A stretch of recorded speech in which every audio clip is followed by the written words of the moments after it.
चक्र। नमस्कार, बहुत स्वागत है आपका। आप देख रहे हैं चाल चक्र और मैं हूं आपके साथ शैलेंद्र पांडे। जैसे जैसे व्यक्ति जीवन में तरक्की कर रहा है, शारीरिक रूप से स्वस्थ हो रहा है, शरीर अच्छा हो रहा है, वैसे वैसे ही मन कमजोर हो रहा है। और इस कमजोर मन की सबसे बड़ी बीमारी है डिप्रेशन, जिसको अवसाद कहते हैं। आखिर क्यों होता है ये डिप्रेशन?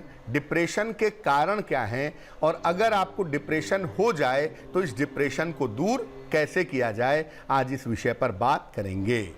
चाल चक्र में आज क्या खास है, चलिए बताते हैं आपको। चाल चक्र में आज बात करेंगे कि डिप्रेशन का ग्रह चक्र क्या है, कौन से ग्रह डिप्रेशन के लिए जिम्मेदार होते हैं, कब किसी व्यक्ति को डिप्रेशन यानी अवसाद होता है, और डिप्रेशन से बचने के सटीक और सरल उपाय क्या हैं, इस पर भी चर्चा करेंगे ज्योतिष के लिहाज से। तो बात करेंगे डिप्रेशन की और इसको दूर करने के तरीकों की, लेकिन सबसे पहले जान लेते हैं आज का पंचांग। आज तिथि है वैशाख शुक्ल पक्ष की एकादशी, इसके उपरांत द्वादशी। नक्षत्र है उत्तरा फाल्गुनी, इसके उपरांत हस्त नक्षत्र। चंद्रमा कन्या राशि में संचरण कर रहे हैं। राहु काल का समय सवेरे के 7:30 से तकरीबन 9 बजे तक।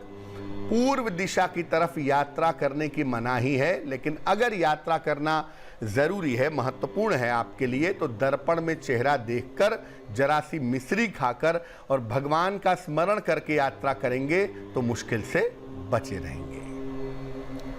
सबसे पहले जानते हैं कि कौन से ग्रह होते हैं जो डिप्रेशन पैदा करते हैं, जो अवसाद पैदा करते हैं। देखिए, चंद्रमा मन का स्वामी है। डिप्रेशन पैदा कहाँ होता है? डिप्रेशन पैदा होता है मन में। मन की चिंताएं, मन का तनाव, मन का अवसाद। चंद्रमा मन का स्वामी है और डिप्रेशन में सबसे बड़ी जो भूमिका है वो चंद्रमा की है, क्योंकि डिप्रेशन आपके मन में ही होगा, और मन में जब होगा तो इसके पीछे जिस ग्रह की सबसे बड़ी भूमिका है वो चंद्रमा है। बुध बुद्धि का मालिक है और ये अवसाद को नियंत्रित करता है, घटाता है या बढ़ाता है, क्योंकि आप बुद्धि से अपने मन को काबू कर लेते हैं। मन कहता है छत पर से कूद जाओ, बुद्धि कहती है मत कूदो, मर जाओगे। तो बुद्धि जो होती है वो आपके मन को कंट्रोल कर सकती है, इसलिए बुध बड़ा अहम होता है आपके अवसाद को बढ़ाने में या घटाने में। चंद्रमा अगर कुंडली में कमजोर हो जाए, बड़े वीकर साइड में चला जाए या दूषित हो जाए, किसी पाप ग्रह से पीड़ित हो जाए, शनि से, राहु से, केतु से, अगर चंद्रमा पीड़ित हो, दूषित हो, तो ऐसी दशा में अवसाद होता है, डिप्रेशन होता है। चंद्रमा जितना खराब होगा, डिप्रेशन उतना ही डीप रूटेड होगा, उतना ही ज्यादा होगा। चंद्रमा को सबसे ज्यादा कमजोर और दूषित 3 ग्रह करते हैं बेसिकली, शनि, राहु और सूर्य। इनका चंद्रमा पर ज्यादा प्रभाव होने से डिप्रेशन की संभावनाएं बढ़ जाती हैं और इनके प्रभाव से व्यक्ति अवसाद में चला जाता है। इनका प्रभाव हो तो व्यक्ति डिप्रेशन में पहुंच जाता है। शनि का चंद्रमा पर ज्यादा प्रभाव होगा, एक्यूट डिप्रेशन होगा। राहु का प्रभाव होगा, काल्पनिक डिप्रेशन होगा। सूर्य का प्रभाव होगा तो ऑब्सेसिव कंपल्सिव डिसऑर्डर, जिसको ओसीडी कहते हैं, इस तरह के डिप्रेशन की संभावनाएं बन जाती हैं। अब ये जानते हैं कि किन ग्रहों की स्थिति से व्यक्ति को डिप्रेशन होता है, क्या कॉम्बिनेशंस होते हैं, कैसे ग्रह होते हैं कि व्यक्ति को डिप्रेशन हो जाता है। शनि या राहु चंद्रमा को अगर प्रभावित करें तो डिप्रेशन की स्थिति बन जाती है। शनि जब चंद्रमा को प्रभावित करता है तो ऑब्सेसिव माइंड पैदा होता है। जो मन है ना, जो आपकी सोच है, वो बहुत ज्यादा निगेटिव हो जाती है और आदमी धीरे धीरे धीरे धीरे डिप्रेशन के चंगुल में चला जाता है। शनि या राहु अगर चंद्रमा को प्रभावित करेंगे तो निश्चित रूप से डिप्रेशन की अवसाद की स्थिति बन जाती है। शनि वाला जो डिप्रेशन होता है वो कभी कभी आध्यात्मिक बना देता है कि शनि का प्रभाव चंद्रमा के ऊपर हो तो आदमी या तो पागल हो जाए या तो संत हो जाए, दोनों में से एक पोजीशन आती है कि ज्यादातर मामले में आदमी को डिप्रेशन होता है, पागलपन होता है, और कुछ मामलों में ऐसा होता है कि जब चंद्रमा को शनि प्रभावित करता है तो मन में इतनी पीड़ा होती है, मन में इतनी दिक्कत होती है कि व्यक्ति आध्यात्मिक स्पिरिचुअल हो जाता है। जो राहु वाला डिप्रेशन है कि राहु चंद्रमा को प्रभावित करे तो ये कल्पना की बीमारियां पैदा करता है। छाती में दर्द हुआ तो हार्ट की प्रॉब्लम है, सर में दर्द हुआ तो ब्रेन ट्यूमर है। इस तरह की काल्पनिक बीमारियां व्यक्ति सोच सोच कर खुद पैदा कर लेता है अगर राहु वाला डिप्रेशन कुंडली में है तो। चंद्रमा अगर अस्त हो, चंद्रमा अस्त कैसे होगा? जब चंद्रमा सूर्य के निकटवर्ती अंशों में जाएगा, चंद्रमा सूर्य के नजदीक होगा तो चंद्रमा अस्त हो जाएगा। खासतौर से जिनका जन्म अमावस्या या अमावस्या के आसपास होता है उनकी कुंडली में चंद्रमा अस्त होता है और वहां पर भी अवसाद की, डिप्रेशन की स्थिति बन जाती है। चंद्रमा अगर खराब हो और बुध अगर ठीक हो तो डिप्रेशन होता तो है लेकिन व्यक्ति अवसाद से निकल जाता है। यानी चंद्रमा खराब होगा तो डिप्रेशन होगा, लेकिन बुध अगर ठीक होगा तो आदमी अपनी बुद्धि से, अपनी सोच से डिप्रेशन को काबू में कर लेता है और डिप्रेशन से निकल जाता है। लेकिन अगर चंद्रमा भी गड़बड़ हो, बुध भी गड़बड़ हो तो ऐसे लोगों को भयंकर डिप्रेशन होता है और ऐसे लोग डिप्रेशन से नहीं निकल पाते या इनका डिप्रेशन से निकलना बड़ा कठिन होता है, बड़ा मुश्किल होता है कि मन भी खराब है, बुद्धि भी खराब है तो मन पर काबू कैसे पाएं। तो ऐसी दशा में डिप्रेशन से निकलना बड़ा कठिन होता है। ऐसा भी देखा गया है कि कभी कभी अगर बृहस्पति अच्छा हो कुंडली में, बृहस्पति की पोजीशनिंग अच्छी हो कुंडली में तो व्यक्ति अवसाद से निकल जाता है। अगर बृहस्पति कुंडली में अच्छा हो तो व्यक्ति डिप्रेशन से बाहर आ जाता है, डिप्रेशन से बाहर निकल लेता है। अगर कुंडली में बृहस्पति अच्छा है तो अब ये जानते हैं कि मान लिया कुंडली में डिप्रेशन के योग हैं, आपकी कुंडली में ऐसी संभावना है कि आपको एंटी डिप्रेसेंट खाना पड़े या डॉक्टर के पास जाना पड़े, तो इससे बचने के उपाय क्या हैं? कैसे डिप्रेशन को काबू में किया जाए? देखिए, सबसे पहली बात आप ये समझिए कि जब भी आपको डिप्रेशन हो या डिप्रेशन जैसी स्थिति हो, किसी भी साइकेट्रिस्ट से, किसी भी मनोचिकित्सक से परामर्श जरूर ले लें, डॉक्टर की सहायता ले लें, क्योंकि डॉक्टर की सहायता लेंगे और साथ में ज्योतिष के उपाय करेंगे तो आपको फ़ायदा जल्दी होगा, नहीं तो बहुत वक्त लग सकता है। इसलिए अगर आपको डिप्रेशन है या डिप्रेशन जैसा महसूस कर रहे हैं तो डॉक्टर से मिलकर के, मनोचिकित्सक से मिलकर के दवाई लेने में या उसको दिखाने में कोई दिक्कत नहीं है, जरूर मिलना चाहिए। देखिए, डिप्रेशन दूर करने में आसन और प्राणायाम बड़े उपयोगी हैं। जब आप आसन करते हैं तो शरीर से अलग अलग एंजाइम्स निकलते हैं, शरीर से अलग अलग तरीके के रस निकलते हैं और ये रस आपके सोच को चेंज कर देते हैं। डिप्रेशन में जो दिमाग में केमिकल होता है सेरोटोनिन, ये कमज़ोर होता है तो सेरोटोनिन के घटने से भी आदमी निगेटिव फील करता है। जब आप आसन करते हैं, प्राणायाम करते हैं, ख़ासतौर से अनुलोम विलोम प्राणायाम जब आप करते हैं तो ऐसा देखा गया है कि ब्रेन में सेरोटोनिन अच्छा होता है और ऐसी दशा में आपका डिप्रेशन कम हो जाता है। तो डिप्रेशन दूर करने में आसन और प्राणायाम बड़े उपयोगी हैं।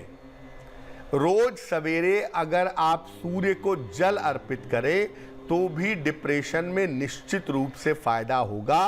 सूर्य की रोशनी से बड़ा फायदा होता है, जो लाइट है, जो प्रकाश है, उससे भी बड़ा फायदा होता है। अपने घर में भी ज़्यादा से ज़्यादा रोशनी का प्रयोग करें, अपने कमरे में बढ़िया बल्ब लगवाएं, बढ़िया लाइटिंग करें, अंधेरे में न रहें। दिन में सूर्य के उजाले का प्रयोग करें और शाम को, रात में ज़्यादा से ज़्यादा रोशनी का अगर आप इस्तेमाल करें तो आपके लिए बहुत अच्छा रहेगा। दिन भर में एक केला जरूर खाएं। दो चीज़ें ऐसी हैं जो डिप्रेशन को कम करने में बहुत सहायता करती हैं, एक है केला और एक है चॉकलेट। तो दिन भर में एक केला खाएं और डार्क चॉकलेट जो थोड़ी सी कड़वी होती है, अगर इसको भी खाया जाए तो निश्चित रूप से सफलता की प्राप्ति होगी। डिप्रेशन जिन लोगों को है या डिप्रेशन की जिन लोगों को समस्या है, उन्हें सुबह और शाम दोनों समय 108 बार गायत्री मंत्र का जप करना चाहिए। और अगर वो गायत्री मंत्र का जप नहीं कर सकते तो कम से कम गायत्री मंत्र सुने, अपने मोबाइल में लगा के, अपने कंप्यूटर पे लगा के, रेडियो पे, टेलीविज़न पे, टेप पे लगा करके अगर गायत्री मंत्र सुने तो उससे भी निश्चित रूप से फ़ायदा होगा। सलाह लेकर के एक पीला पुखराज या एक पन्ना धारण करना भी बहुत अच्छा होगा। अगर सलाह लेकर के एक पीला पुखराज या एक पन्ना आप पहने तो आपको निश्चित रूप से फ़ायदा होगा, निश्चित रूप से लाभ होगा। लेकिन दोनों मत पहनिएगा, या तो पन्ना या तो पुखराज सलाह लेकर के पहन लीजिएगा। और जिन लोगों को डिप्रेशन है उन्हें सामान्यतः मोती नहीं पहननी चाहिए, क्योंकि अगर कुंडली में चंद्रमा खराब है और आप मोती पहनेंगे तो मोती कभी कभी निगेटिवली रिएक्ट कर देगा, मोती कभी कभी निगेटिव रिएक्शन दे सकता है और इस निगेटिव रिएक्शन की वजह से आप बीमार पड़ सकते हैं, आपका डिप्रेशन ज़्यादा हो सकता है। तो डिप्रेशन के मामले में सबसे अहम बात जो समझिए, डॉक्टर के पास जाने में मत शर्माइए, किसी मनोचिकित्सक की सलाह लीजिए और जो ज्योतिष के उपाय बताए गए हैं उन उपायों का पालन कीजिए, आपको निश्चित रूप से लाभ होगा। वक्त एक छोटे से ब्रेक का है, लेकिन ब्रेक पर जाने के पहले जान लेते हैं कि आज की जिज्ञासा क्या है। आज की जिज्ञासा है कि जब आपके माता या पिता की मृत्यु हो तो उस समय किस महत्वपूर्ण बात का ध्यान जरूर रखना चाहिए। कौन सी ऐसी महत्वपूर्ण बात है जिसका ध्यान जरूर रखेंगे अपने माता या पिता के देहांत के समय, ये बताएंगे आपको। यानी डिप्रेशन के बारे में बता रहे थे। इस बीच एक दर्शक जुड़ गई हैं, सुनीता हमारे साथ पटना से, उनसे बात करते हैं। सुनीता जी बताइए। सुनीता जी आप मुझे सुन पा रही हैं? हाँ हाँ सुन रही हूँ जी, बताइए। प्रणाम जी। नमस्कार। प्रणाम गुरु जी। मेरा जन्म 2 बजे दिन, तारीख बताइए। 1956 1 मई। 1 मई 1956 दोपहर 2 बजे। जी। कहाँ पे जन्म हुआ है? पहले पटना डिस्ट्रिक्ट था, अब नालंदा डिस्ट्रिक्ट है। जी बताइए, क्या प्रश्न है? मैं एक केस लड़ रही हूँ, क्या उसमें सफलता मिल जाएगी? दूसरा केस लड़ने वाली हूँ लेकिन उसमें बहुत अवरोध आ रहा है। ये केस प्रॉपर्टी से संबंधित है? हाँ हाँ। और भी मेरा तबीयत एकदम ठीक नहीं रहता है, आवाज बिल्कुल गड़बड़ हो गया है, मर्द की आवाज की तरह हो गया है। सिंह लग्न है आपका और आपकी राशि बनती है धनु। आपकी महादशा चल रही है फिलहाल शनि की और अंतर दशा आपकी चल रही है इस समय शुक्र की। देखिए, अगर कोई मुकदमा चल रहा है, कोई विवाद चल रहा है, तो उस मुकदमे में, विवाद में आपकी जीत जाने की संभावना जरूर बनती है। इस साल के अंत तक जाते जाते या अगले साल की शुरुआत तक आते आते आप ये मुकदमा जीत जाएंगी, उसमें कहीं कोई दिक्कत नहीं है। संपत्ति के मामले में थोड़ा झंझट है, क्योंकि चतुर्थ भाव में शनि राहु बैठे हैं और मंगल जो है आपकी कुंडली में थोड़ा कमज़ोर है, जिस वजह से झंझटों की संभावना बनती है। बावजूद इसके, चूँकि मंगल उच्च राशिगत है, बृहस्पति से एस्पेक्टेड है, इसलिए संपत्ति संबंधी मामले आप जीतेंगी भी और उसमें सफलता भी मिलेगी। स्वास्थ्य आपका बहुत अच्छा नहीं दिख रहा है और ज़्यादातर जो उसके पीछे कारण है ना, शनि राहु की वजह से, वो तनाव है, टेंशन है। तनाव के कारणों को अगर दूर कर लिया जाए तो मुश्किलें आपकी कम हो सकती हैं। आप फिलहाल ऐसा करें, एक मोती बनवा करके पहन लें, 10-12 रत्ती की मोती चांदी की अंगूठी में, दाहिने हाथ की सबसे छोटी उंगली में। सोमवार की रात को मोती पहनने से आपको निश्चित रूप से लाभ होगा और जितना संभव हो ना, भगवान शिव की पूजा करिए।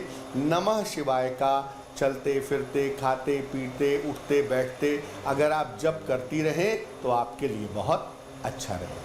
वक्त एक और छोटे से ब्रेक का हो गया है और ब्रेक के बाद वापस आएंगे तो बात करेंगे आपकी जिज्ञासा के समाधान की, आपके और भी सवालों के जवाब देंगे और साथ ही साथ बताएंगे आपके राशियों का हाल एक छोटे से ब्रेक के बाद। स्वागत है आपका ब्रेक के बाद। ब्रेक पर जाने के पहले हम आपको डिप्रेशन के बारे में बता रहे थे।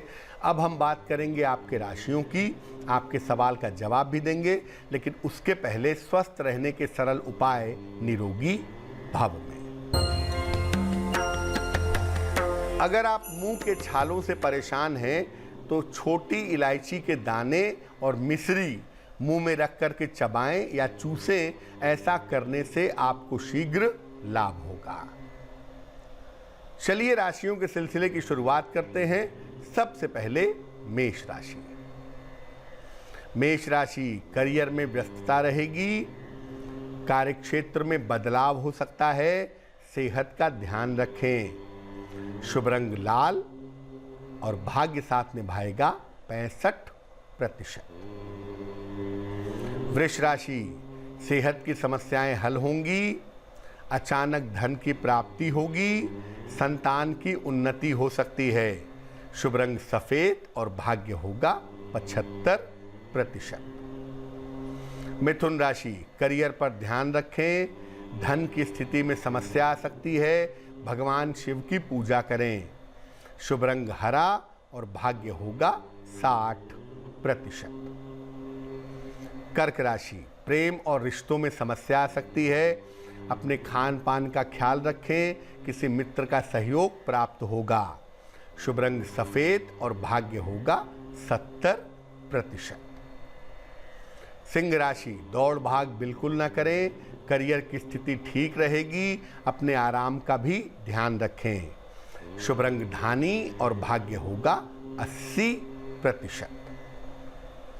कन्या राशि, करियर की समस्याएं हल होंगी, पारिवारिक स्थिति में सुधार होगा, किसी मित्र का सहयोग मिलेगा। शुभ रंग धानी और भाग्य होगा 90%। तुला राशि, नौकरी में परिवर्तन के संकेत हैं, जीवन साथी के स्वास्थ्य का ध्यान रखें, क्रोध और वाणी पर काबू रखें। शुभ रंग क्रीम और भाग्य होगा 60%। वृश्चिक राशि, धन की स्थिति ठीक रहेगी, संतान की उन्नति होगी, करियर में सफलता मिलेगी। शुभ रंग लाल और भाग्य होगा 70%। धनु राशि, आराम के मूड में रहेंगे, धन की दशा बेहतर होगी, बिल्कुल भी यात्रा ना करें। शुभ रंग पीला और भाग्य होगा 80%। मकर राशि, करियर में सफलता के योग हैं, धन लाभ के योग हैं, जिम्मेदारियां बढ़ेंगी। शुभ रंग नीला और भाग्य होगा 75%। कुंभ राशि, स्वास्थ्य का ध्यान रखें, व्यर्थ का वाद विवाद न करें, ईश्वर की तरफ आपका झुकाव बढ़ सकता है। शुभ रंग फिरोजी और भाग्य होगा 60%। मीन राशि, परिवार में शांति रहेगी, धन की स्थिति ठीक रहेगी, कुछ महत्वपूर्ण काम आपके बीच में रुक सकते हैं। शुभ रंग सुनहरा और भाग्य होगा 70%। एक दर्शक जुड़ रही हैं, इटावा से कोमल है हमारे साथ, उनसे बात करते हैं। कोमल बताइए। पंडित जी नमस्कार। जी नमस्कार। पंडित जी, हम अपने भविष्य के बारे में पूछना चाहते हैं, करियर के बारे में पूछना चाहते हैं। मेरी डेट ऑफ बर्थ है 19 अगस्त 1997, समय 7:10:20। पंडित जी, मेरा सवाल ये है, कहाँ पे जन्म हुआ है? फिरोजाबाद में। पंडित जी, मेरा नाम कोमल है, कोमल, और कुंडली बनती है कुंभ, कुंडली का नाम है सुनीता। तो पंडित जी, हमारी कौन सी कुंडली मानी जाएगी? कुंभ मानी जाएगी या फिर कोमल नाम से मानी जाएगी, ये भी बताना। सिंह लग्न है आपका, राशि आपकी कुंभ है। देखो, नाम राशि का प्रयोग कम से कम भविष्य देखने के लिए सामान्यता नहीं किया जाता है। तो जिस राशि का प्रयोग करेंगी आप अपने भविष्य को जानने के लिए, राशिफल देखने के लिए, वो कुंभ राशि है। और कुंभ राशि का ही ज़्यादा प्रभाव आपको आपकी ज़िंदगी में दिखाई देगा। सप्तम भाव में चंद्रमा केतु का कॉम्बिनेशन है, कुंभ राशि आपकी बनती है। जहाँ तक देखो कोमल करियर का सवाल है, अगर आप गवर्नमेंट जॉब के लिए कोशिश करें, खास तौर से टीचिंग जॉब में, शिक्षा क्षेत्र में गवर्नमेंट जॉब के लिए अगर आप कोशिश करें, या एसएससी आदि क्षेत्रों में गवर्नमेंट जॉब के लिए कोशिश करें, तो 2021-22 में आपको गवर्नमेंट जॉब मिल सकती है। इस दिशा में आपको कोशिश करनी चाहिए। चंद्र केतु सप्तम भाव में है, विवाह विलंब से होगा, तकरीबन 28 तक जाएगी शादी। और जब भी विवाह का निर्णय लें, सोच समझकर विवाह का निर्णय लीजिएगा। विवाह का निर्णय लेने में किसी तरह की जल्दबाजी ना करें तो आपके लिए बेहतर होगा। एक दर्शक जुड़ रही है मैनपुरी से, दीक्षा है हमारे साथ, उनसे बात करते हैं। दीक्षा बताइए। मैं अपनी मम्मी के बारे में जा रही हूँ। जन्म तारीख पता है माता जी की? हाँ, मम्मी की है 1/6/1968। समय बताइए। हमें नहीं पता पंडित जी, लेकिन इटावा में जन्म स्थान इटावा है। 1 से 9 के बीच में कोई संख्या बोलिए। 1 पंडित जी। 1। देखिए, आपकी माता जी की जो प्रश्न कुंडली इस समय बनती है, उस प्रश्न कुंडली के हिसाब से स्वास्थ्य की स्थिति बहुत अच्छी नहीं दिखाई दे रही है। साथ ही साथ ये भी दिख रहा है कि आपके परिवार में अशांति बहुत है, कलह बहुत है, जिस चक्कर में मानसिक स्थिति भी आपकी माता जी की ठीक नहीं है। तो ना तो उनकी शारीरिक स्थिति ठीक है, ना ही उनकी मानसिक स्थिति ठीक है। अब ऐसी स्थिति में सूर्य वाले पार्ट को अगर मजबूत किया जाए तो शरीर अच्छा होगा, और चंद्रमा वाले पार्ट को मजबूत किया जाए तो मन अच्छा होगा। अपनी माता जी से आप कहें कि वो नित्य प्रातः रोज सवेरे सूर्य भगवान को जल अर्पित करें। डेली मॉर्निंग सूर्य भगवान को जल चढ़ाएं, और सुबह शाम दोनों समय 108 बार नमः शिवाय, ओम नमः शिवाय नहीं, केवल नमः शिवाय सुबह शाम अगर 108 बार ये जप करें तो इनके लिए बहुत अच्छा होगा। वैसे देखो, जहाँ तक स्वास्थ्य में सुधार की बात है, इस साल के सितंबर के बाद से, सितंबर 2020 के बाद से इनके स्वास्थ्य में सुधार होता हुआ दिख रहा है। चलिए अब बात कर लेते हैं उनकी जिनका है आज जन्मदिन। जिन लोगों का आज जन्मदिन है उन्हें हम सबकी तरफ से हैप्पी बर्थडे। आने वाले साल में करियर में आपकी स्थिरता आएगी, जीवन और स्थान में बड़े परिवर्तन हो सकते हैं, धन और स्वास्थ्य की स्थिति अच्छी रहेगी, लेकिन विवाह के मामलों में अभी विलंब की संभावना दिख रही है। क्या करना चाहिए? पूरे साल भर भगवान भैरव की उपासना करें तो आपके लिए बहुत अच्छा रहेगा। चलिए अब जान लेते हैं आज की जिज्ञासा और उसका समाधान।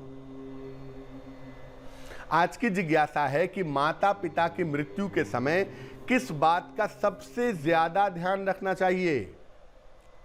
देखिए, माता या पिता की मृत्यु जीवन की सबसे बड़ी दुखद घटना है।